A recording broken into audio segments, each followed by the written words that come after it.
전파무기는 하나님의 계획. 모든 것은 하나님의 계획으로 이루어져 가고 있습니다. 하늘의 CCTV로 하나님께서는 모든 것을 보고 계시고 듣고 있다는 것을 알 수 있습니다. 로마서 1장 20절 창세로 보이지 아니하는 것들. 곧 그의 영원하신 능력과 신성이 그 만드신 만물에 분명히 보여 알게 되나니 그러므로 저희가 핑계치 못할지니라. 하신 말씀은 하늘에서 CCTV처럼 이 땅에도 CCTV가 있어 모든 것을 보고 계신다는 것을 알게 하여 주신다는 말씀입니다. 히브리서 4장 13절에 지으신 것이 하나라도 그 앞에 나타나지 않음이 없고 오직 만물이 우리를 상관하시는 자의 눈앞에 벌거벗은 것 같이 드러나느니라. 하신 말씀 따라 모든 것을 감찰하고 그에 따라 심판을 하신다는 말씀입니다. 로마서 14장 11절의 쉬운 성경으로 성경에도 이렇게 기록되어 있습니다. 주님께서 말씀하시기를 내가 살아있나니 모든 무릎이 내 앞에 꿇을 것이요 모든 혀가 하나님께 자백할 것입니다. 그러므로 우리는 각자 자신이 한 일에 대해 하나님께 사실대로 말씀드리게 될 것입니다. 하신 말씀 따라 모든 것을 보시면서 마지막 심판일을 기다리고 계십니다.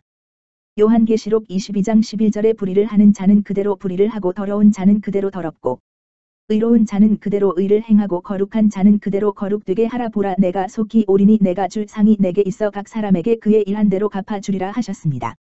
공평하시고 사랑이 많으시며 인자하신 하나님께 영광을 돌립니다. 하나님께서 모든 것을 만드셨고 또한 핑계치 못한다는 것은 과학적으로 증명할 수 있다는 뜻입니다.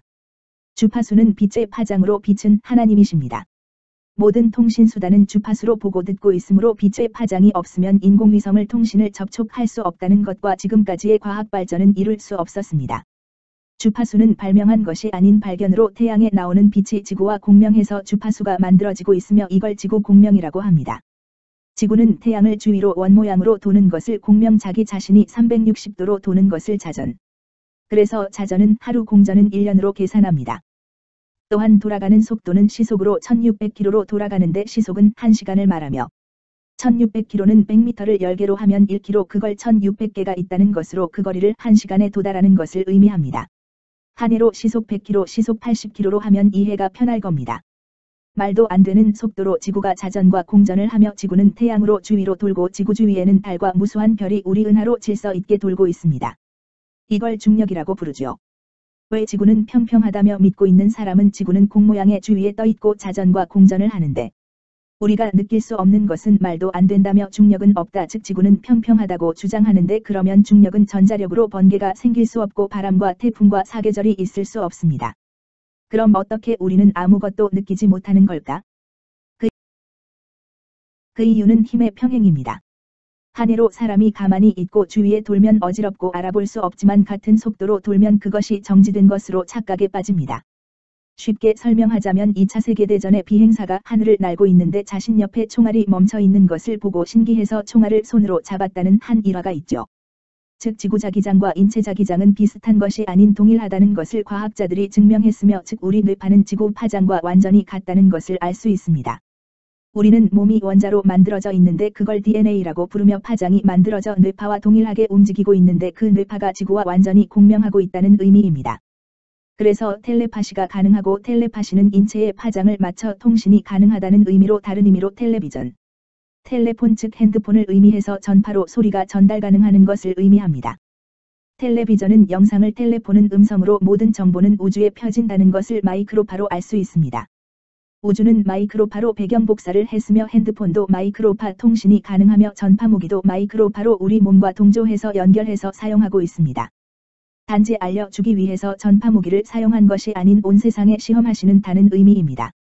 NSA는 전파무기로 모든 사람을 관리감독하며 24시간 보고 저장합니다. 그 기관에서 피마 수용소를 관리감독합니다.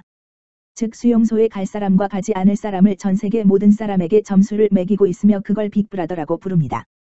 NSA는 이미 스노든으로 모두 폭로로 전파무기 뇌해킹한다는 것과 도청과 도철한다는 것 밝혔으며 NSA는 그 다음 해에 테러리스트를 모두 수용소로 고문한다는 것을 공포했습니다. NSA의 로고는 열쇠를 잡는 독수리로 열쇠는 요한계시록 3장 7절에 다윗의 열쇠를 가지신 이 또한 너를 지키어 시험의 때를 면하게 하리니 이는 장차 온 세상에 임하여 땅에 거하는 자들을 시험할 때라 하셨으며 전도서 3장 18절에 하나님이 저희를 시험하시리니 저희가 자기가 짐승보다 다름이 없는 줄을 깨닫게 하려 하심이라 하였노라 하였습니다. 즉 시험으로 통해 짐승과 사람을 구분하신다는 말씀입니다. 짐승은 자기 자신을 위해 남을 해치는 자로 이성 즉 옳고 그림을 판단할 수 없는 사람을 짐승이라고 표현 죄를 지은 자는 더 이상 사람으로 돌아갈 수 없다는 것을 의미합니다. 즉 피마 캠프에 들어갈 자로 짐승의 표로 지정한다는 것입니다.